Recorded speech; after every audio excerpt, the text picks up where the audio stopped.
आप देख रहे हैं अनमोल न्यूज 24 खबरों की नई उमंग। आप सभी को बता दें कि श्री राम कथा ज्ञान यज्ञ प्रतिदिन दोपहर 1 बजे से शाम 5 बजे तक आयोजित की जाएगी। कथा का वाचन आचार्य श्री युवराज पांडे जी के श्रीमुख से हो रहा है। पहले ही दिन उनके संगीत में भजनों और प्रेरक प्रवचनों ने उपस्थित भक्तों को मंत्रमुग्ध कर दिया। श्री राम कथा ज्ञान यज्ञ का संचालन दक्षिण मुखी श्री संकट मोचन महाकाली मंदिर डुमरतराई के प्रमुख श्री कैलाश बाबा जी के मार्गदर्शन में किया जा रहा है। आयोजन के 7 दिवसीय कार्यक्रम में भक्ति रस के साथ भगवान श्री राम की कथा के अद्भुत प्रसंगों का श्रवण करने का अवसर प्राप्त होगा। आयोजन समिति ने सभी श्रद्धालुओं से अपील की है कि वे 7 दिवसीय कथा ज्ञान यज्ञ में सम्मिलित होकर श्री राम कथा के मधुर प्रवचनों का लाभ उठाए। जय श्री राम के उद्घोष के साथ कार्यक्रम का पहला दिन अत्यधिक उत्साह और भक्ति के साथ संपन्न हुआ। सप्ताह भर चलने वाले इस आयोजन में भगवान श्री राम के लीलाओं और रामचरितमानस के प्रसंगों का आनंद लेने का अवसर मिलेगा। आयोजन समिति ने सभी भक्तजनों से अपील की है कि वे इस दिव्य आयोजन में शामिल होकर धर्म और भक्ति का लाभ उठाएं। तो आइए डुमरतराई में इस भव्य श्री राम कथा का हिस्सा बने और भक्ति की धारा में डूब जाएं। सब मिलकर प्रार्थना किए। व्योमवाणी तथा पुरा आकाशवाणी में ये कहा गया, निज लोकन विरंचिगे देवनैह सिखाय वानर तन धरु धर्महि हरि। ब्रह्मा जी को भगवान समझाए और अपने स्थान गए भगवान अंतर ध्यान। अब ब्रह्मा सारे देवताओं को बोले, एक काम करो देवताओं, वो भगवान अवतार लेने वाले हैं, तुम सब लोग जाओ बंदर भालू को रूप धारण करके किष्किंधा में निवास करो। वो जितने बंदरा लोग थे वो लोग कोई साधारण बंदर नहीं थे, बड़े बड़े देवता लोग थे, ऋषि मुनि लोग थे। बानर भालू बन करके राम के सेवा करने का अवसर मिलेगा, ये सोच करके देवता लोग बंदर भालू को रूप धारण करके अवतार लिए थे, अवतरित हुए थे। किष्किंधा में राम जी के आने के इंतजार कर रहे थे। उनके अस्त्र शस्त्र क्या था? गिरि तरु नख आयुध भुज वीरा हरि मार्ग चित हिरण धीरा। बड़े बड़े पहाड़ पर्वत वृक्ष यही उनके आयुध थे। भगवान शंकर कहे, उमा यह सब रुचिर चरितमय भाषा। ये सारे कथा तो मैंने तुमको बताया, यह सब रुचिर चरितमय भाषा। अब सो सुनहु जो बीच ही राखा। अब उसको सुनो जिसको मैं बीच में छोड़ दिया था। क्या चीज को बीच में छोड़े थे? धर मधुरम धर गुण निधि ज्ञानी हृदय भगति मति सारंग वाणी। अयोध्या नरेश महाराज दशरथ, जो पूर्व में महाराज मनु थे, जिनकी पत्नी कौशल्या जो पूर्व में शत्रुपा थी, महाराज दशरथ महाराज अज के पुत्र थे। महाराज दशरथ की 3 रानियां थी, कौशल्या, सुमित्रा और माता केकई। महाराज दशरथ के चौथा पना गया, लेकिन उनके घर में कोई संतान नहीं थे। महाराज दशरथ को बड़ा दुख हुआ। तो क्या करते हैं महाराज दशरथ? एक बार भूपति मन माही। फिर एक बार शब्द आया, भय गलानी मोरे सुत नाही। मेरे यहाँ संतान नहीं है। तो जब ये बात मन में आया तो व्यक्ति को जब बहुत ज्यादा दुख होता है तो वो क्या करता है? गुरु के पास जाता है। तो कहाँ गए? गुरु महाराज वशिष्ठ के पास, और जा करके निज दुख सब गुरु ही सुनावहि। अपने गुरु जी के पास गए, जा करके कहे, गुरुदेव गुरुदेव उपाय रही तो रही, परिणाम कमाने वाला हो। गर ज्यादा नहीं एक भी हो, पर वंश चलाने वाला हो। ज्यादा नहीं गुरुदेव, एक रहे लेकिन वंश चलाने वाला हो। तो उनके गुरुदेव बोले, बेटा धरहु धीर होई है सुतचारी, त्रिभुवन विदिता भगता भयहारी। धैर्य रखो पुत्र, एक नहीं 4 होंगे। श्रृंगी ऋषि जी को बुलाए, श्रृंगी ऋषि वशिष्ठ बुलावा, पुत्र काम शुभ जाज्ञा करावा। भगति सहित मुनि आहुति, प्रगटे अग्नि चरु कर लेने। प्रकट हुए अग्नि देवता चारू लेकर के खीर को गुरु वशिष्ठ को दिए, गुरु वशिष्ठ दशरथ जी को दिए। दशरथ खीर के आधा भाग कौशल्या को दिया और आधा भाग को आधा आधा सुमित्रा और केकई को दिए।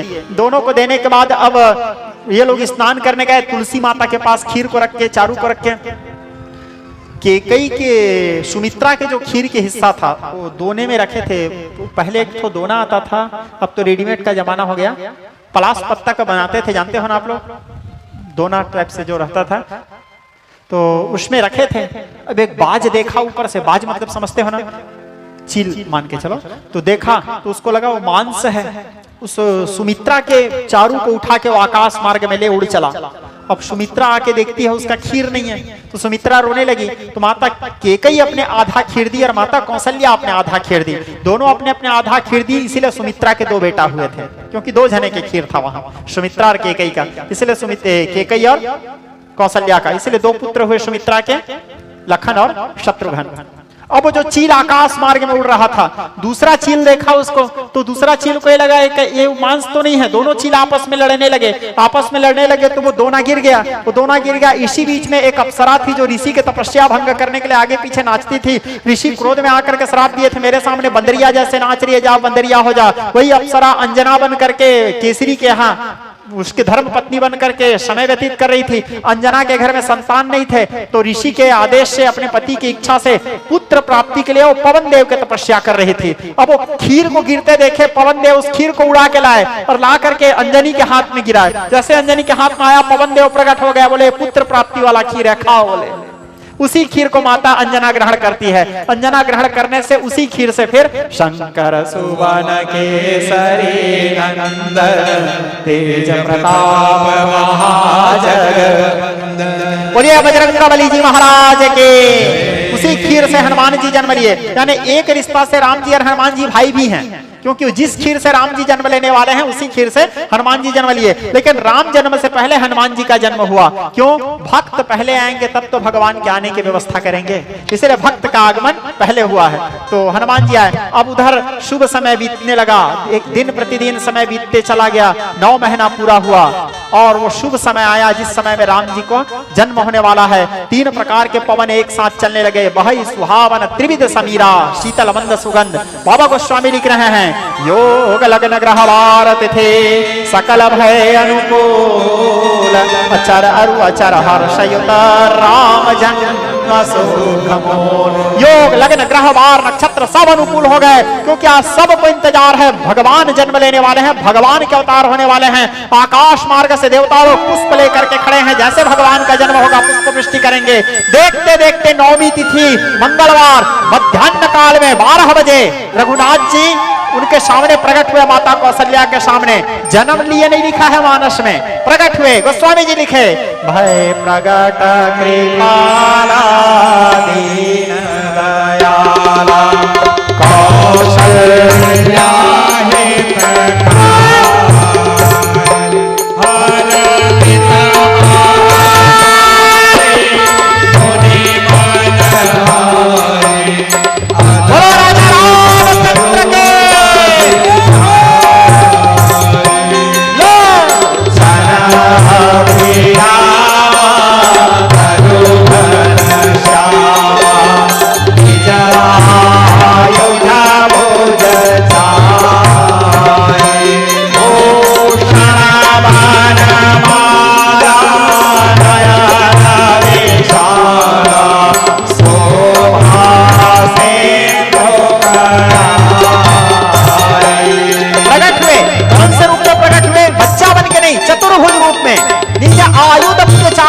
अपने अस्त्र शस्त्र के साथ प्रकट हुए। माता कौशल्या देखी, कौन आप? बोले तुम्हारा बेटा है। दुनिया वाले सुनेंगे, हंस उड़ाएंगे, ऐसे 4 हाथ कर वाला किसी का बेटा होता है क्या? तो माता कौशल्या प्रार्थना की, क्या प्रार्थना की? जैसे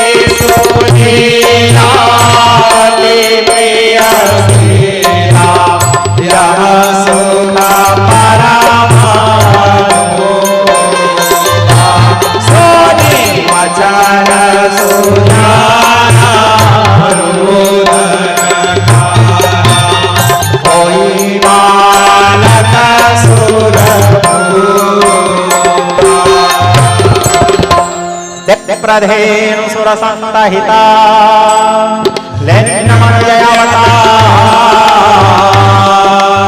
अनिजयेक्षा निर्मित तनो माया गुण गोपाल।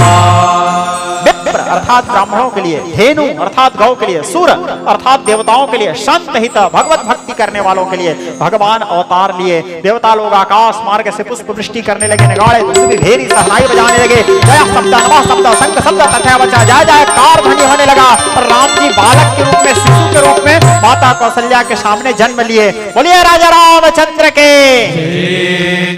अनमोल न्यूज 24 चैनल को सब्सक्राइब नहीं किया हो तो अभी सब्सक्राइब करें